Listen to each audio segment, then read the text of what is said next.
Hello dear friends, स्वागत है आपका अपने यूट्यूब चैनल एसडी एजुकेशन पे। आज हम बात करने वाले हैं सीटेट के लिए बहुत ही महत्वपूर्ण और बहुत ही इम्पोर्टेंट टॉपिक व्यक्तित्व के सिद्धांत के बारे में।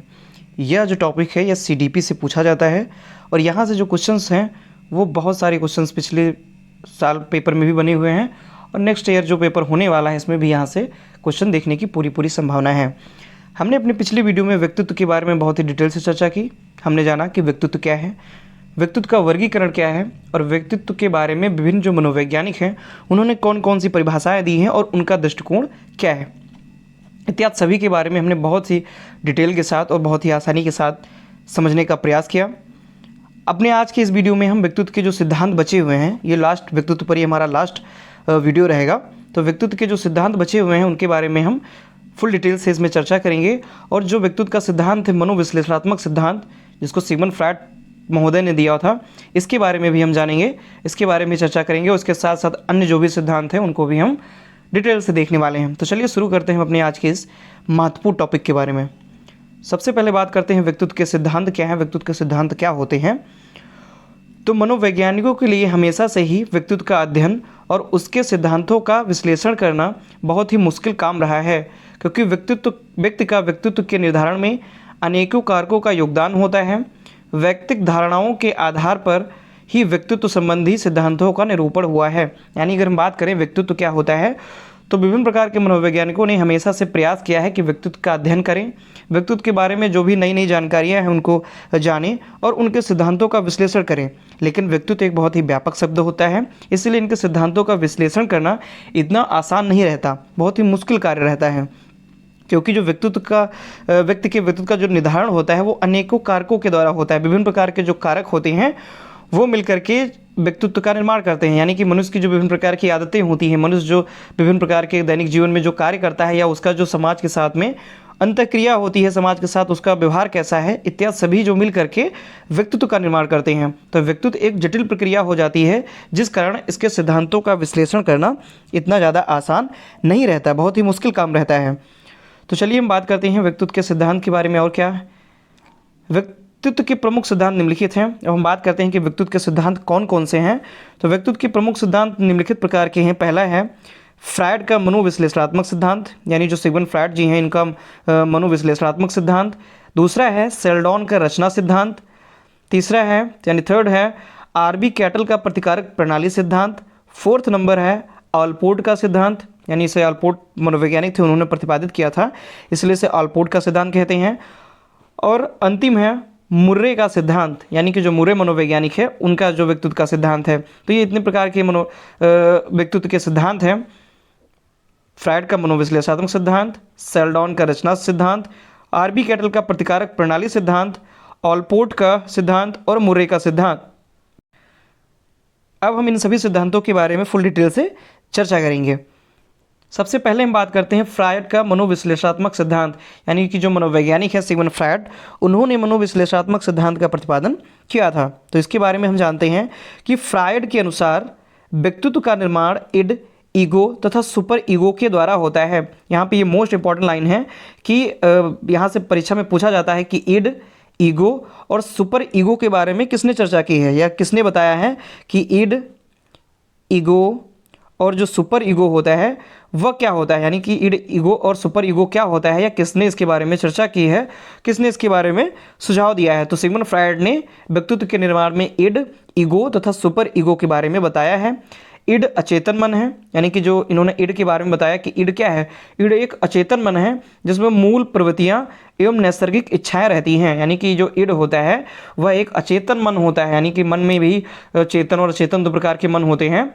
तो मन में भी जो अचेतन मन होता है वह इड होता है, जिसमें जो मूल प्रवृत्तियां होती हैं और नैसर्गिक इच्छाएं होती हैं ये सभी इसमें रहती हैं। ये शीघ्र तृप्ति चाहती है और जो इड होता है वो किसी भी कार्य के लिए बहुत ही तीव्र रहता है, यानी कि कोई ये सोचता है कि मेरा जो भी कार्य है वो बहुत जल्दी संपन्न हो जाए, मैं बहुत जल्दी ही जो भी लक्ष्य मेरा है उसको मैं प्राप्त कर लूँ। तो ये बहुत ही शीघ्र तृप्ति चाहती है, किसी भी कार्य में बहुत जल्दी उस कार्य में सफल होना चाहता है, तो ये इड होता है।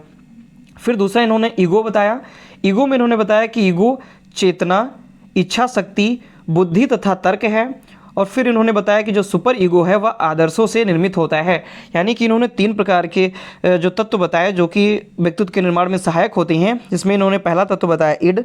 इड को इन्होंने बताया यह एक अचेतन मन होता है जिसमें मूल प्रवृत्तियाँ एवं नैसर्गिक इच्छाएं रहती हैं और ये शीघ्र ही तृप्ति चाहती हैं, यानी कि यह शीघ्र ही किसी भी कार्य में सफल होना चाहता है। फिर दूसरा इन्होंने ईगो बताया। ईगो के बारे में इन्होंने बताया कि जो चेतना होती है, जो इच्छा शक्ति होती है, जो बुद्धि होती है, वो व्यक्ति जो भी तर्क करता है, तर्कशील क्रियाएं करता है, वो सभी ईगो के अंतर्गत आती हैं, ऐसा फ्रायड महोदय ने बताया। फिर तीसरा प्रकार इन्होंने जो बताया सुपर ईगो, तो इन्होंने सुपर ईगो के बारे में बताया कि जो भी आदर्श होते हैं व्यक्ति के अंदर, जो भी आदर्श निर्मित होते हैं, उन आदर्शों से सुपर ईगो का ही निर्माण होता है। यानी कि सुपर ईगो किससे निर्मित होता है? आदर्शों से निर्मित होता है। आगे हम बात करते हैं फ्रायड ने ईगो के विषय में क्या कहा है। बात कर लेते हैं कि जो सिगमंड फ्रायड है इन्होंने ईगो के बारे में और क्या क्या बातें बताई हैं। तो इन्होंने बताया कि ईगो इड का वह भाग है जो बाह्य संसार के अनुमान तथा संभावना से परिष्कृत होता है और उसका कालांतर में प्रभाव भी पड़ता है, जो प्राणी को उद्दीपन करने एवं उसके इर्द गिर्द जमी परत के अंश के रूप में व्याप्त रहता है। यानी इन्होंने बताया कि जो ईगो है वह इड का ही एक भाग होता है, जो बाह्य संसार यानी जो भी संसार का जो बाह्य स्वरूप है उसमें अनुमान करने तथा संभावना से भी परिष्कृत होता है और कालांतर में उसका प्रभाव भी पड़ता है। यानी कि कालांतर कुछ समय के बाद उसका प्रभाव भी पड़ने लगता है, जो प्राणी को उद्दीपन करने, यानी कि जो प्राणी होता है वो उद्दीपन जब करता है एवं उसके इर्द गिर्द जमी परत के अंश के रूप में, परत अंश के रूप में का मतलब उसके इर्द गिर्द जो भी वह अपनी क्रियाएं करता है उनके रूप में वह व्याप्त रहता है। कौन? ईगो। फिर नेक्स्ट पॉइंट की अगर हम बात करते हैं, इसी प्रकार फ्रायड ने सुपर ईगो के विषय में कहा। यानी कि जैसे इन्होंने ईगो के बारे में बताया उसी के अनुसार इन्होंने सुपर ईगो के बारे में बताया। इन्होंने बताया कि जो सुपर ईगो है वह ईगो का वह पक्ष है जो आत्मनिरीक्षण की प्रक्रिया को संभव बनाता है, जिसे सामान्य रूप से चेतना कहते हैं। यानी इन्होंने बताया कि सुपर ईगो होता है वो आत्मनिरीक्षण, यानी व्यक्ति जब स्वयं से ही निरीक्षण करता है, निरीक्षण करने की प्रक्रिया करता है, संभव प्रक्रिया को संभव बनाता है और इसे ही सामान्य रूप से चेतना कहते हैं। यानी व्यक्ति अब चेतना स्वरूप हो जाता है, विभिन्न प्रकार की तार्किक क्रियाएं करता है और उसके अंदर आदर्श विचार जो होते हैं वो विकसित हो जाते हैं, यही सुपर ईगो होता है, ऐसा सिगमंड फ्रायड ने बताया। नेक्स्ट पॉइंट की अगर हम बात करते हैं, अगला है सेल्डॉन का रचना सिद्धांत। यानी कि जो सेल्डॉन है उनका जो रचना सिद्धांत क्या है, तो मनोवैज्ञानिक सेल्डॉन ने व्यक्तित्व के 3 प्राथमिक आधार बताए हैं जो कि निम्नलिखित हैं। यानी कि सेल्डॉन ने व्यक्तित्व के निम्नलिखित 3 प्रकार के प्राथमिक आधार बताए। सबसे पहला इन्होंने बताया गोलाकृति, यानी व्यक्तित्व का गोलाकृति जो होता है आधार, सबसे पहले इन्होंने इसको बताया। तो इस प्रकार के व्यक्तित्व वाले मनुष्य गोल गर्दन तथा मांसपेशियों से पूर्ण विकसित होते हैं और चर्बी का बढ़ना आदि गुणों से युक्त होते हैं। यानी गोलाकृति व्यक्तित्व वाले जो व्यक्ति होते हैं उनमें होता है कि उनकी जो गर्दन होती है वो गोल होती है तथा मांसपेशियां यानी उनकी जो मसल्स होती हैं वो पूर्णतः विकसित होती हैं, यानी कि वो हष्टपुष्ट होते हैं और चर्बी का बढ़ना यानी मोटाई में वो उनकी वृद्धि होती है। आदि गुणों से, ये सभी जो गुण होते हैं उनके जो शारीरिक के सभी गुण होते हैं इन गुणों से युक्त होते हैं, इन गुणों से परिपूर्ण होते हैं। फिर सेकंड पॉइंट इन्होंने क्या बताया, आयताकृति। तो इस प्रकार के व्यक्तित्व में हड्डियों तथा मांसपेशियों का विकास परिलक्षित होता है, यानी कि इसमें हड्डियों और मांसपेशियों का विकास होता है। यह इन्होंने दूसरा जो प्रकार आयताकृति में बताया। फिर तीसरा प्रकार इन्होंने जो बताया उसमें इन्होंने लंबाकृति के बारे में बताया। तो इस प्रकार के व्यक्तित्व में केंद्रीय स्नायु संस्थान के मांसपेशीय तंतु विकसित होते हैं। इस मत के अनुसार शरीर के विभिन्न अंगों को व्यक्तित्व के निर्माण का आधार माना जाता है। यानी कि जो लंबाकृति प्रकार का जो व्यक्तित्व का सिद्धांत है इसमें इन्होंने बताया कि इस मत के अनुसार शरीर के जो विभिन्न अंग होते हैं उनको व्यक्तित्व के निर्माण का आधार माना जाता है। यानी कि जैसे जैसे विभिन्न प्रकार के जो अंग होते हैं उनका निर्माण होता जाता है तो उसी प्रकार से व्यक्तित्व का भी निर्माण होता जाता है, ऐसा सेल्डॉन जी ने बताया लंबाकृति के बारे में। और इन्होंने बताया कि जो केंद्रीय स्नायु संस्थान के जो मांसपेशीय तंतु होते हैं यानी कि जो मसल्स के तंतु होते हैं वो सभी विकसित होते हैं। नेक्स्ट पॉइंट की बात करते हैं आरबी कैटल का प्रतिकारक प्रणाली सिद्धांत। यानी आरबी कैटल ने प्रतिकारक प्रणाली सिद्धांत प्रस्तुत किया। तो इस मत के प्रतिपादक आरबी कैटल हैं। व्यक्तित्व के विषय में इनका कथन है, व्यक्ति जो किसी विशेष परिस्थिति में जो भी कार्य करता है, यानी कि कोई भी व्यक्ति किसी विशेष परिस्थिति में अगर कोई भी कार्य कर रहा है, विशेष परिस्थिति में कार्य कर रहा है, उसका प्रतिरूप ही व्यक्तित्व है। यानी कि इन्होंने व्यक्तित्व के बारे में बताया कि अगर कोई व्यक्ति है जो किसी विशेष परिस्थिति में कोई भी कार्य संपन्न कर ले रहा है, यानी कि बहुत ही कठिन परिस्थिति है, अगर उसमें भी अगर वह बहुत ही सरलता के साथ, बहुत ही आसानी के साथ अगर वह कार्य या उस परिस्थिति से वो निकल जा रहा है तो वही व्यक्तित्व का स्वरूप होता है, ऐसा आरबी कैटल ने बताया। कैटल ने चरित्र को अनेक कारकों से युक्त बताया, और कैटल ने बताया कि जो चरित्र होता है वो अनेक कारकों से युक्त होता है। उनके अनुसार यानी कि आरबी कैटल के अनुसार चरित्र की सुंदरता अर्थात भावात्मक, एकता, सामाजिकता, कल्पनाशीलता, अभिप्रेरक, उत्सुकता, लापरवाही आदि प्रतिकारक चरित्र का निर्माण करते हैं। आदि सभी जो होते हैं वो प्रतिकारक चरित्र का निर्माण करते हैं, ऐसा आरबी कैटल ने बताया। ये लाइन बहुत ही मोस्ट इंपॉर्टेंट है, यहाँ से कथन पूछ लिया जाता है कि आरबी कैटल के अनुसार चरित्र की जो सुंदरता अर्थात भावात्मक एकता, सामाजिकता, कल्पनाशीलता, अभिप्रेरक, उत्सुकता, लापरवाही आदि प्रतिकारक चरित्र का निर्माण करते हैं। यानी ये सभी जो कारक होते हैं ये सभी कारक चरित्र का निर्माण करते हैं। नेक्स्ट पॉइंट की अगर हम बात करें, फिर आरबी कैटल ने आगे भी बताया कि एक आंतरिक मनोदैहिक स्थिति जो व्यक्ति को प्रतिक्रिया यानी कि अवधान और अभिज्ञान करने की अनुज्ञा देती है। यानी कि एक आंतरिक मनोदैहिक स्थिति यानी कि कोई व्यक्ति जो होता है वो आंतरिक उसके मन के अंदर की मनोदशा कैसी है, वो मन के अंदर क्या सोच रहा है, क्या विचार रहा है, इसकी जो स्थिति होती है वो व्यक्ति को विभिन्न प्रकार की क्रियाएं करने की अनुज्ञा यानी कि अनुमति देती है। यानी कि अगर आप मन में किसी भी कार्य को करने के लिए सोच रहे हैं तो आपके अंदर की जो चेतना होती है, आपके अंदर का जो मन होता है वह उन कार्यों को करने की अनुमति देता है कि हाँ ये कार्य चलो कर डालते हैं। तो ऐसा इन्होंने बताया। वह भी उद्देश्यों के वर्गों से विशेष संवेगों के अनुभव प्राप्त करती है एवं कार्यों को पूर्ण रूप से करने के लिए अभिप्रेरित करते हैं। और जो विभिन्न प्रकार के कार्य होते हैं उनको पूर्ण करने के लिए अभिप्रेरित यानी कि प्रेरित करते हैं। मान लीजिए आप मन में सोच रहे हैं कि हाँ मैं ये कार्य कर डालूं, तो फिर आपके मन से एक आवाज़ आएगी कि हाँ चलो ये कार्य कर डालते हैं, अगर इस कार्य करने से हमको लाभ मिल रहा है तो ये कार्य हम कर देते हैं, और हमको अंदर से एक मोटिवेशन मिलता है वो कार्य करने से कि हाँ अगर हम ये कार्य करेंगे तो हमको ये लाभ होगा। तो उस लाभ के होगा ये आपको अभिप्रेरित कर रहा है कि हाँ हमारा ये लाभ होने वाला है, तो चलो ये कार्य हम कर देते हैं। तो विभिन्न प्रकार विशेष संयोगों के अनुभव प्राप्त करती हैं एवं कार्यों को पूर्ण रूप से करने के लिए अभिप्रेरित भी करते हैं। इसके अतिरिक्त इन प्रतिमानों में ऐसे व्यवहार को प्राथमिकता दी जाती है जो उद्देश्य की प्राप्ति करते हैं, और जो ये प्रतिमान होते हैं ये व्यवहार उनमें ऐसे व्यवहारों को प्राथमिकता दी जाती है जो उद्देश्य की प्राप्ति करते हैं। यानी कि यह कार्य करने से हमको इस उद्देश्य की प्राप्ति होगी तो चलो ये वाला कार्य हम संपन्न कर डालते हैं, तो ऐसा होता है। फिर नेक्स्ट पॉइंट की हम बात करें, ऑलपोर्ट का सिद्धांत। फिर नेक्स्ट जो सिद्धांत है ऑलपोर्ट का सिद्धांत, तो गोल्डन डब्ल्यू ऑलपोर्ट मनोवैज्ञानिक, इन्होंने व्यक्तित्व के संबंध में जो सिद्धांत प्रतिपादित किया वह वंशक्रम तथा वातावरण, व्यक्तिक भेद आदि पर आधारित है। यानी कि अगर बात करें कि ऑलपोर्ट ने जो अपना सिद्धांत प्रस्तुत किया व्यक्तित्व के बारे में, तो उसमें वह वंशानुक्रम तथा वातावरण एवं व्यक्तिक विभेद के बारे पर आधारित है। यानी यहाँ से क्वेश्चन बन जाता है कि ऑलपोर्ट का जो व्यक्तित्व का सिद्धांत है वो निम्नलिखित में से किस पर आधारित है। तो ऑलपोर्ट का जो व्यक्तित्व का सिद्धांत है वह वंशानुक्रम पर, वातावरण पर तथा व्यक्तिक विभेद पर आधारित है। ऑलपोर्ट ने वंशक्रम द्वारा निर्धारित व्यक्तित्व के जटिल मिश्रण के प्रति न्याय करने, स्वभाव, सामाजिक तथा मनोवैज्ञानिक कारणों के प्रति न्याय करने पर बल दिया है।